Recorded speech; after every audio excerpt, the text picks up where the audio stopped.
Buat kalian yang mau mensupport channel ini dengan donasi, atau emang sekedar mau beli mimin kopi, kalian bisa pilih antara Super Thanks atau Saweria. Gue sih nggak masalah kalian pilih yang mana. Cuma kalau bisa, lewat Saweria aja. Soalnya kalau YouTube, potongannya gede, 30%. Kalau Saweria, cuma 5%. Untuk link Saweria, kalian bisa klik aja di atas kanan nih. Atau bisa cek di kolom deskripsi. Tapi kalau mau support, nggak harus donasi kok. Dengan kalian nonton sampai habis, dan memberikan like pada video ini, itu udah ngebantu banget buat support channel ini. Oh iya, kalian juga bisa join nih ke grup Telegram komunitas cerita manhwa yang baru. Untuk linknya, gue tampilin di layar ya. Tapi kalau malas ngetik, cek aja kolom deskripsi. Di sana, kalian bisa sharing nih topik seputar manhwa dan kawan-kawan, dan juga ketemu teman baru. Kalau mau info terbaru dari Mimin, misalnya upload kapan atau misalnya ada telat upload, Mimin pasti akan langsung infokan di Telegram. Makanya, jangan lupa join ya. Gak perlu berlama-lama lagi, kita mulai aja ceritanya. Halo guys, Sabik di sini, dan sebelum mulai ceritanya, gue mau ngumumin nih kalau Mimin sekarang ngadain giveaway. Mimin mau giveaway satu buah HP baru saat nanti udah menyentuh 50.000 subscriber. Untuk ikut atau berpartisipasi ada beberapa syaratnya nih, tapi simple banget. Syarat dan ketentuannya kalian bisa lihat nih di Instagram Mimin. Instagram Mimin tuh nih, Mimin tulis nih HP Sabik 12, atau kalian bisa lihat aja nih di link di deskripsi, udah Mimin cantumin di bawah. Di Instagram Mimin itu ada postingan dengan logo cerita manhwa. Nah, di sana kalian bisa lihat tuh syarat dan ketentuannya. Gak susah kok, syaratnya simple banget. Gak pakai ribet, gak pakai susah. 2 menit selesai. Pemenangnya akan Mimin umumin saat udah menyentuh 50.000 subscriber. Tunggu apa lagi? Makanya yuk, buruan subscribe biar cepet-cepet giveaway-nya. Nanti bakal ada giveaway terus kok, tenang aja. Oke, segitu aja. Kita lanjut ke ceritanya. Nona Atu beritahu perwakilan luar negeri kita untuk segera bersiap. Jika ada tempat yang cocok, dapatkan itu, gak peduli harganya. Dimengerti? Hal ini menjadi semakin menarik. Oh iya benar, bagaimana dengan kelanjutan hal itu? Saya kontak dekat dengan seorang pria tua dari keluarga Glory. Saat ini, Tuan Rong dan Tuan Rong Cikuan akan pergi menuju negeri T, mempersiapkan pertemuan dengan raja di negeri T, Markus ke-10. Ini kita pergi ke pesawat ya. Di dalam pesawat seseorang berkata, Markus ke-10 adalah seorang megalomaniak yang terobsesi dengan kekuatan. Apa yang kau pikirkan untuk peluang kesuksesan kita? Tetua orang menjawab, itulah kenapa aku memilihnya. Sepanjang sejarah, semua raja dan kaisar ingin memiliki umur yang panjang untuk mempertahankan kekuasaan mereka. Dan umur yang panjang adalah hal yang tepat untuk menjanjikannya. Tidaklah berat untuk mengajaknya bergabung dengan kita. Masalahnya adalah bagaimana cara kita untuk membawa raja. Aku telah memiliki catatan medis dari waktu Anda sakit sampai benar-benar sembuh. Dengan bukti seperti itu, sudah cukup untuk membantu kita. Aku yakin dia akan benar-benar percaya pada kita. Ya, aku berharap demikian. Dalam hati Tetua Rong, aku gak bisa membiarkan rencana pengembangan luar negeri Tuan lu gagal. Aku harus berhasil. Buset, ada motor ngabers lewat. Jokes ya, jadi ambil serius. Sekarang ini mungkin di kediaman si raja kali ya, dan mobilnya Rolls Royce gitu ya. Terus Tetua Rong sampai turun. Terakhir kali aku kesini, aku masih anak-anak. Tiba-tiba seseorang berkata, apa kabar saudaraku? Oh, Patriark Rong, kau sepertinya tampak sehat. Tetua Rong merespon, selamat atas tahta Anda. Aku bisa mengatakan Anda adalah pemimpin yang baik, sama seperti ayah Anda. Si raja merespon, aku masih belum. Sekarang kau di sini, kita harus bersenang-senang. Ayahku selalu mengatakan betapa tingginya keluarga Glory. Kau selalu memberi kami proyek yang menguntungkan dan peluang ekspor dalam jumlah besar. Anda terlalu memuji kami yang mulia. Baiklah, jangan berbicara terlalu formal. Ayo masuk ke dalam. Baiklah, Anda duluan yang mulia. Dalam hati Tetua Rong, bagaimana dia tahu bahwa kali ini kami datang dengan tujuan yang berbeda. Dan mereka masuk, si Markus berkata, ini adalah kualitas terbaik dari sup sarang burung yang pernah kau temukan. Senior Rong harus mencicipinya. Itu bagus untuk tubuh. Sup sarang burung dari negara T adalah makanan terlezat yang dikenal di dunia. Pria tua ini sangatlah beruntung hari ini. Omong-omong, aku dengar senior mengalami sakit yang serius beberapa waktu yang lalu. Aku sebenarnya khawatir terhadapmu, tapi aku ditahan oleh prosedur suksesi dan upacara pengobatan. Untuk pria tua seperti kita membutuhkan perawatan pada kesehatan tubuh kita. Tetua Rong berkata, yang mulia, bagaimana pendapatmu tentang kondisi tubuhku sekarang? Dalam hati Markus, aku tahu ada sesuatu yang mencurigakan ketika aku melihat dia sebelumnya. Aku sudah tahu bahwa seseorang seumuran dia, kondisi tubuhnya itu terlalu kuat dan dalam kondisi yang terlalu baik. Itu sangat enak. Untuk kami manusia yang hanya hidup dalam beberapa dekade, makanan enak seperti ini selalu disambut. Senior Rong, tujuanmu kali ini bukan untuk berbisnis bukan? Berhentilah bertele-tele. Aku telah ketahuan yang mulia. Tujuan pria tua kali ini adalah Untuk memberikan yang mulia hadiah yang sangat spesial. Maksudmu apa senior? Cikuan, bawakan barangnya ke sini untuk yang mulia melihatnya. Baik paman, terus Cikuan bawain tuh. Silahkan lihat yang mulia. Hah, ini rekaman ya? Tuan Lu, aku penasaran berapa harga waktu Anda? Oh, ini video pas si Tetuarong sakit ya. Untuk menggantikan pamanku, aku ingin membeli waktu setara dengan 1 tahun. Oke, nggak masalah. Dalam hati Markus, apa yang telah mereka bicarakan? Membeli waktu. Benarkah dia berkata seperti itu? Videonya lanjut ya. Tuan Rong, aku sarankan kau untuk bertindak cepat. Setelah kau kehabisan waktumu, lalu di skip. Baiklah, transaksinya selesai dan ada sinar yang sangat terang. Di sini di videonya Luli berkata, emang layak sebagai kepala keluarga dalam keluarga Glory. Tekadmu, aku sangat mengaguminya. Lalu gunakan waktu 1 tahun yang kau beli dengan layak.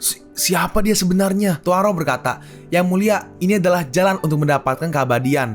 Apakah Anda ingin tahu lebih banyak? Penjual waktu. Tuan Lu, iya itu benar. Aku pernah menghabiskan banyak uang untuk membeli 1 tahun kehidupan dan menghindari kematian. Lalu, untuk menstabilkan keluarga Glory, saya membeli banyak waktu, tapi transaksi itu sangatlah layak. Anda lihat, kehidupan itu sangat berharga karena nilainya nggak bisa ditukar dengan uang. Dalam hati Markus, itu benar. Lebih lama aku hidup akan lebih menghasilkan banyak uang dan lebih banyak kekuatan yang akan kudapatkan. Markus berkata, jadi dia membuat sebuah klub eternal. Dokter pribadiku akan memberikanmu pemeriksaan seluruh tubuh. Untuk hal yang tidak ilmiah seperti itu, kau perlu prosedur yang ilmiah untuk membuktikannya. Jika semuanya seperti yang kau katakan, aku akan bisa kembali bersamamu dan secara personal akan mengunjungi Tuan Lu. Dalam hati Markus, aku harap ini bukan prank level internasional. Dan sekarang kita kembali ke mansion Hou Kaoming. Namanya berubah lagi, dah Kaoming apa Koming dah, inti dia lah. Hou Kaoming, karyawan nomor 7, kepribadian ahli dalam alat musik. Hou Kaoming adalah Hou Kaoming adalah orang yang berpikiran tenang. Dia menggunakan rasa ingin tahu yang tidak biasa untuk mendekati dan mengamati semua hal. Seorang akademisi kelas dunia, nilai karyawan 10 dari 10. Rekomendasi untuk membiarkan dia mengekspresikan kreativitasnya. Dan mungkin suatu hari nanti dia akan menyempurnakan ekologi yang sesuai dengan yang kita butuhkan. Dia akan bertanggung jawab untuk menciptakan ekosistem untuk rencana asal-usul dunia klub eternal. Aku berharap suatu hari di masa depan aku akan menjadi pemilik dari beberapa dunia mikroskopi. Ketika saatnya tiba, dunia akan menjadi papan caturku. Dan setiap makhluk di dalamnya akan menjadi bidak caturku. Lalu di sini ada seorang datang ya. Lanjut dalam hati Luli. Bicara tentang bidak, Markus ke-10 adalah bagian terpenting dari rencanaku. Aku belum mendapatkan berita apapun dari keluarga Glory untuk saat ini. Aku berharap nggak terjadi masalah. Tetua, ada telepon untukmu dari keluarga Glory. Halo, ini aku. Bagaimana progresnya sejauh ini? Lalu apa dia memiliki pertanyaan? Bagaimana aku menjawabnya? Oke, aku mengerti bahwa dia untuk bertemu denganku. Tuh, kelihatannya keluarga Glory tidak mengkhianati ekspektasi Anda. Perluasan luar negeri akan segera dimulai. Dalam hatinya nyatu, memang keputusan yang tepat untuk memilih keluarga Glory yang mewakili perusahaan kami. Atau klub lah ya, mewakili perluasan kami. Luli berkata, koneksi yang telah mereka miliki selama sahabat terakhir sangat cocok untuk pekerjaan ini. Dan pelanggan dengan otoritas di luar negeri seperti Raja Negara T adalah apa yang klub butuhkan saat ini. Jadi guru tuh, aku penasaran, apa wadah pemikiran kita untuk dikatakan tentang perluasan luar negeri kita? Apa rencanamu? Negara T adalah sebuah negara kepulauan di wilayah tropis. Secara geografis, lokasinya memiliki nilai yang strategis. Negara itu juga memiliki beberapa pulau pribadi. Kita bisa meminta Raja Negara T untuk menjualkan beberapa pulau kepada kita untuk dijadikan markas rahasia kita. Di waktu yang sama, kita bisa perlahan membangun sebuah markas rahasia tepat di bawah kotanya. Sebuah markas di bawah kota. Ya, ini yang disebut bersembunyi di depan mata. Di masa depan, jutaan penduduk di atas permukaan akan menjadi penyamaran terbaik untuk markas kita di bawahnya. Gak buruk, layak untuk dipikirkan. Lalu ketika Markus ke-10 tiba, akankah kita... Enggak, permainan catur ini akan kita mainkan secara perlahan. Sekarang kita pergi ke tempat makan gitulah, kayak food court tapi rame banget. Lalu di situ datang Tetuarong dan juga saudaranya atau keponakannya, gue lupa deh. Paman, oh iya keponakannya. Paman, haruskah kita membereskan tempat ini? Tempat macam ini? Ketua Lu sudah hidup selama ratusan tahun. Dia seharusnya suka tempat yang ramai dan atmosfer meriah seperti ini. Teman lama, kau biasanya tidak makan makanan seperti ini kan? Ayo masuk ke dalam. Dah, di situ ternyata mereka bareng nih sama si Markus udah. Dalam hati Markus, apakah aku sudah dibermainkan?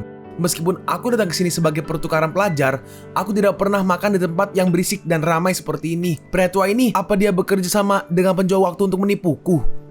Jika seperti itu, lalu aku mungkin harus mengevaluasi kembali penilaianku tentang dirimu. Lalu di sini Luli lagi makan sate. Dan tetua Aron datang. Tetua Aron berkata, "Tuan Lu, mohon maaf karena telah membuatmu menunggu." "Oh, tetua Aron, Anda di sini. Anda tepat waktu. Makanannya baru aja datang." Dalam hati Markus, pria ini dia tidak mengucapkan sepatah kata pun, atau dia menungguku untuk berbicara duluan. Masa bodoh lah. Dalam mimpimu, aku adalah raja di suatu negara. Aku tidak akan merendahkan diriku. Terus tiba-tiba seseorang datang dan berkata, "Apakah semuanya udah memesan? Ada begitu banyak kalian. Jangan katakan padaku kau akan pergi mengemudi. Alkohol di sini harganya mahal, oke? Bung, kami di sini untuk bisnis formal. Bisakah kau tidak?" Bodoh amat. Aku nggak bisa. Hey, kalian baru pikir apa, ha? Apa yang sedang kalian lakukan? Baru kemarin Lima Garis datang kemari untuk siaran langsung mukbang. Barbecueku adalah all you can eat. Jadi keuntunganku sangat menipis. Tapi mereka semua datang dan masing-masing memesan lebih dari 100 tusuk sate. Apa mereka mencoba membuatku bangkrut? Aku mendapatkan keuntungan hanya dari minuman dan alkohol. Jika kalian tidak memesan itu, tolong pergilah ke tempat yang lain. Orang-orangmu hanya mau mencoba membuliku. Tuaron berkata, "Bos, berikan aku 4 botol wine dengan es batu untuk 2 botol. Dan berikan kami lebih banyak menu spesial. Jika kami tidak menghabiskannya, kami akan membawanya pulang." Luli berkata, "Tentu Warong, aku yang akan membayar tagihannya. Jam membayarnya, oke?" Si penjual merespon, "Siap, akan kubawakan makanannya sebentar lagi." Dalam hati Markus, apa yang aku lakukan di sini? Markus berkata, "Mr. Lu, tolong jelaskan semuanya padaku. Apa yang kau mainkan di sini?" Percepatan waktu 1000 kali. Tik. Dan semua orang langsung sangat pelan tuh guys, membeku ya. Karena kan dulu kan cuma 100, sekarang 1000, jadi lebih pelan lagi. Ini apa yang terjadi? Ya Tuhan, orang-orang di sekitar kami telah membeku. Yang mulia, selamat datang di duniaku. Dalam hati Markus, ini gak bisa ku percaya. Bahkan orang-orang yang melompat tadi membeku di udara. Ini bukanlah hal yang bisa dipalsukan. Kami akan mengatakannya di sini. Rahasia terbesar yang tersembunyi dalam kota, dan hanya sedikit rahasia yang berada di luar sana. Itu artinya, jika Anda ingin menyembunyikan sesuatu, Anda seharusnya menyembunyikannya di tempat banyaknya orang-orang, sesuatu yang mudah dilihat. Contohnya, di bawah sebuah kota. Jangan katakan padaku, kau ingin bermain rumah-rumahan di bawah salah satu kotaku. Benar, Anda adalah raja dari sebuah negeri. Jadi Anda tidak kekurangan uang. Tentu saja, Anda tidak akan kekurangan uang untuk membeli segalanya. Tetapi itu hanyalah harta benda. Yang saya tawarkan, kemampuan mempertahankan semua itu untuk selamanya. Kemampuan untuk mempertahankan kekuatan dan kewenangan untuk keabadian. Yang aku tawarkan kepada Anda adalah kemampuan untuk menjadi abadi. Yang saya tawarkan kepada Anda adalah kehidupan abadi. Itu benar-benar menggoda. Tapi sebagai raja, aku gak bisa mengabaikan opini masyarakatku. Aku pikir kau seharusnya tahu itu kan? Yang mulia, mitra kami tidak hanya menukarkan uang untuk properti di bawah kota Anda. Klub Eternalku telah mengumpulkan bakat-bakat sejak lama. Jumlah teknik dan bakat yang kami miliki jauh melebihi makhluk lain. Kami berencana menggunakannya untuk melakukan lebih banyak eksperimen di markas luar negeri kami. Dan secara bersamaan menginvestigasikan tempat di mana kita akan tempati. Terus Nyonya Tu datang, "Ketua, aku membawakan dokumennya. Terima kasih Nona Tu." Nah, yang mulia, coba lihatlah ini. Terus dia lihat. Ini adalah kertas putih dari rencana kami. Tentu saja, kami berharap hasil akhirnya akan jauh lebih besar daripada itu. BTW, kertas putih adalah laporan atau panduan yang membantu pembacanya memahami secara singkat isu yang kompleks dan memaparkan filosofi tubuh. Digunakan untuk memahami isu, menyelesaikan masalah, dan membuat keputusan. Bagaimana pendapat Anda yang mulia? Mengingat jumlah pekerjaan dan pendapatan yang dapat dihasilkan negara Anda, itu akan menguntungkan kita untuk bekerja sama, benar bukan? Kalau seperti itu, mari kita bernegosiasi. Aku tidak tahu jika permisi untuk negosiasi lebih lanjut, Anda akan mendiskusikannya dengan Nona Tu. Setelah itu, lebih baik menyerahkannya kepada yang profesional untuk melakukan hal yang dikuasainya. Apa yang Preni lakukan? Nyonya Tu, bisakah Anda membawakan kontraknya? Baik, Tetua Rong berkata, "Ketua, kontraknya masih belum diperlukan. Kami hanya melakukan negosiasi tahap awal untuk saat ini. Berdasarkan pengalamanku, masih sangat awal untuk menyelesaikan hal-hal pada kontrak." Anda benar sekali, tapi ini kontrak untuk Anda. Ini waktu 3 tahun dan harganya gratis. Saya sangat puas dengan Anda dalam menangani tugas ini. Anggap ini sebagai hadiah untuk pekerjaanmu. Ci, Kwan, Pupen. Baik, dalam hati Markus, apa yang mereka lakukan? Nah, oke, tanda tangan. 3 tahun. Itu cukup untuk mengembalikan tubuhku dalam kondisi yang berbeda. Bagus, transaksi udah selesai. Dan di sini terlihat ya, kerutan dari Tetua Rong mulai menghilang dan dia menjadi lebih muda. Dan melihat itu Markus kaget. Hah? Apa? Patria keluarga Glory? Dia menjadi lebih muda. Luar biasa. Sejujurnya aku masih sedikit skeptis pada saat pembukuan waktu sebelumnya. Tapi setelah melihat hal yang terjadi kepada kepala keluarga Glory di depanku saat ini, apa yang dia tawarkan adalah kehidupan abadi. Ini adalah keajaiban. Pria di depanku ini memiliki kekuatan dari Tuhan. Aku harus memastikan negosiasi dengan orang ini berjalan sukses. Dan akhirnya sekarang kembali normal. Hahaha, ini menakjubkan. Untuk kembali muda lagi. Cikuan, tolong bawakan bir ke sini. Paman, Anda masih harus memperhatikan badan Anda. Tetuarong membalas, jangan khawatir, nafsu makanku sangat bagus saat ini. Malam ini, aku kemabuk dengan Tuan Lu. Aku bahkan bisa menghabiskan 1 karton. Kau benar-benar memperluas wawasanku hari ini. Berapa banyak orang yang telah melihat hal seperti ini. Anda terlalu memujiku yang mulia. Tony, beritahu bartender untuk membawakan kami hal yang memabukkan. Aku harap Tuan Lu akan kuat minum-minum. Dalam hati Markus, aku benar-benar membuat pertemanan yang luar biasa. Aku tidak akan berani. Dalam hati Luli, akhirnya si penjual berkata, pelanggan yang terhormat, alkohol Anda telah tiba. Aku mau mencoba ini. Paman, harap tenang, biarkan saya menuangkan minum Anda. Terus akhirnya mereka ya minum-minum, makan-makan, santai, negosiasi. Di sini kelar makan, Markus berkata, terima kasih atas jamuannya Tuan Lu. Ini telah menjadi pengalaman yang luar biasa, baik makanannya maupun keramahan Nonatu. Keduanya telah membuat saya terkejut. Terima kasih atas pujiannya yang mulia. Kami akan menantikan kerjasamanya. Saya juga menantikan kerjasamanya. Tiba-tiba seorang berkata, hei orang tua, bisa kerja bener gak sih? Minyaknya tumpah ke muka nih. Maafkan saya, itu sebuah kecelakaan. Nih yang ini ya, yang server tuh yang cewek ya kayaknya ya. Nggak tau lah, intinya kayak rambutnya diikat gitu. Hei, kau mau membuat masalah, ha? Ini, satu orang berkata, saya minta maaf untuk membuat Anda melihat hal yang memalukan. Saya akan mengatasinya sekarang juga. Tiba-tiba, seseorang berkata, hei bang, saya minta maaf atas hal yang dilakukan adik saya. Oh, sepertinya ada jagoan di tempat payah seperti ini. Si cewek yang baru kanan berkata, kalian berdua tenanglah, saya akan membayarkan makanan Anda. Ambillah sebagai permintaan maaf kami. Apa kalian setuju? Apa yang kau bilang? Kau akan membayarkannya untuk kami, kan ada kecil. Seakan-akan seperti kami terlihat seperti kami berdua terlihat nggak bisa. Hah? Terlihatnya berapa kali, Cok? Seakan-akan itu terlihat seperti kami berdua terlihat tidak mampu membayarnya. Maksudmu begitu? Pak, itu kesalahan saya. Dia hanyalah anak magang. Tolong jangan salahkan dia. Hah? Bagaimana kalau gini? Sejak hal ini bukanlah hal yang serius dan kami nggak mau mengganggu pelanggan yang lain. Bagaimana kalau adik kecil minum dengan kami? Jangan membawa kesalahan nenek tua yang tidak berguna ini.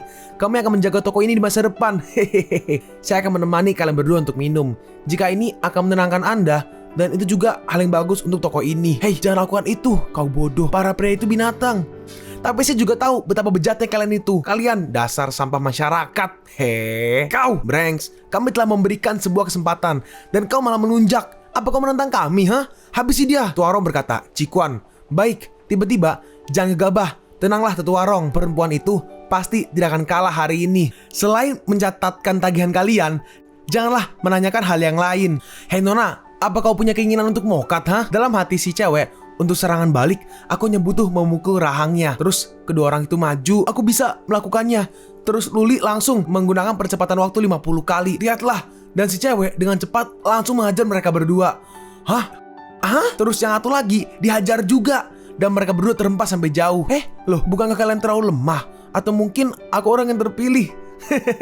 Dan orang-orang berdiri. Hei, ada apa ini? Garis itu membuat pria itu terbang. Oh, yang benar, apa mereka sedang syuting? Si cewek berkata, jangan khawatir, aku baru-baru ini mengikuti kelas kelas sanda. Ya mungkin anggaplah kelas kayak karate mungkin ya. Hey Yuki, apa kau baik-baik aja? Iya, nggak apa-apa. Mungkin pria pembuli itu lemah. Mereka hanya banyak bicara dan lemah. Si temannya berkata nih nenek ya. Untuk gadis sepertimu lebih baik berhati-hati. Lalu sekarang Luli pun kembali ke mansionnya, dimana lagi lihat berkas-berkas nih. Namanya Shen Yuki. Oke, gue panggil Yuki ya. Yuki, seorang wanita berumur 26 tahun dari provinsi Sichuan. Baru-baru ini tinggal bersama nenek dan kedua adiknya yang masih sekolah. Dia orangnya kalem tetapi sangat keras kepala. Dia adalah seorang member staff di Kota Mo dengan harapan gaji yang besar gaji bulanannya. Gaji bulanannya sekitar 12.000. Di sini Robert sama Penghol lagi makan tuh ya. Untuk menghidupi keluarganya, dia melakukan kerja sampingan. Ini omongan dari Penghao sama Robert agak nggak perlu banget ya, kayak out of context banget, jadi nggak gue masukin. Hanya ini, apa nggak ada yang lainnya? Penghao berkata, Ketua, Itu semua informasi yang bisa kau temukan. Gak ada yang spesial tentang dia. Kalian pun sampai di penghujung video ini. Kalian mau tahu lanjutan chapter ini? Atau manhwa menarik lainnya? Makanya, jangan lupa subscribe biar kalian gak ketinggalan kalau gue upload video baru. Jangan lupa like, komen, dan share ke teman-teman kalian supaya channel ini bisa lebih berkembang ke depannya. Segitu dulu dari video cerita manhwa. Gua Sabik undur diri. See you on the next video. Zaijian!